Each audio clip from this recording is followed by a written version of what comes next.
দের সাথে হাইতির বিপক্ষে ম্যাচের পর রাইভাল ফ্যানরা এটা নিয়েই সোশ্যাল মিডিয়া গরম করছে।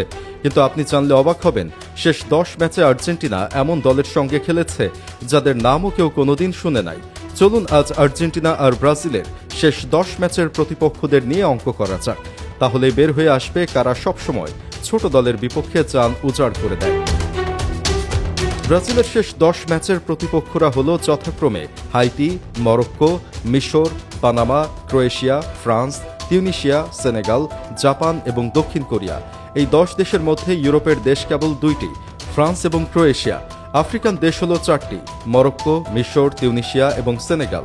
এশিয়ান অঞ্চলের দল 2টি হল জাপান এবং দক্ষিণ কোরিয়া, আর বাকি 2টি দল নর্থ, সেন্ট্রাল এবং ক্যারিবিয়ান অঞ্চলের দল পানামা এবং হাইতি।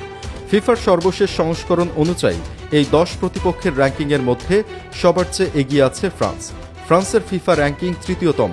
দ্বিতীয় র্যাঙ্কের দলটি হল 7ম অবস্থানে থাকা মরক্কো।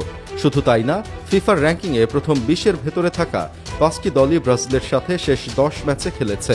25তম থেকে 50তম অবস্থানের ভিতরে ব্রাজিলের প্রতিপক্ষ ছিল 4টি দল, কোরিয়া, মিশর, পানামা ও তিউনিশিয়া। আর একমাত্র 50তম অবস্থানের বাইরে ব্রাজিলের শেষ 10 ম্যাচের প্রতিপক্ষ ছিল একমাত্র দল হাইতি। এই 10 ম্যাচের মধ্যে ব্রাজিল হেরেছে কেবল ফ্রান্স এবং জাপানের বিপক্ষে, মরক্কো এবং তিউনিশিয়ার বিপক্ষে ড্র, আর বাকি সব ম্যাচ জয় করেছে তারা। এবার আসুন আর্জেন্টিনার দিকটা একটু দেখে আসে। আর্জেন্টিনার শেষ 10 ম্যাচের প্রতিপক্ষ ছিল Algeria, Iceland, Honduras, Zambia, Mauritania, Angola, Puerto Rico, Venezuela 2 বার এবং ইকুয়েডর। এখানে প্রথমেই একটা বড় পার্থক্য চোখে পড়ে। আর্জেন্টিনার শেষ 10 প্রতিপক্ষের মধ্যে আফ্রিকার দল ছিল 4টি, আলজেরিয়া, জাম্বিয়া, মৌরিতানিয়া এবং অ্যাঙ্গোলা। নিজেদের কনমেবল অঞ্চলের দল ছিল 3টি ম্যাচে, ভেনিজুয়েলা 2 বার এবং ইকুয়েডর 1 বার। উত্তর মধ্য আমেরিকা ও ক্যারিবিয়ান অঞ্চল থেকে ছিল হন্ডুরাস ও পুয়ের্তো রিকো, আর ইউরোপ থেকে একমাত্র দল আইসল্যান্ড। ফিফার জুন 2026 র্যাঙ্কিং অনুযায়ী আর্জেন্টিনার এই 10 প্রতিপক্ষের মধ্যে সবচেয়ে এগিয়ে থাকা দল ইকুয়েডর, যাদের অবস্থান 23তম। এরপর আলজেরিয়া 28তম এবং ভেনিজুয়েলা 49তম। অর্থাৎ প্রথম 20-এর ভেতরে থাকা কোনো দলের বিপক্ষে আর্জেন্টিনা তাদের শেষ 10 ম্যাচে খেলেইনি।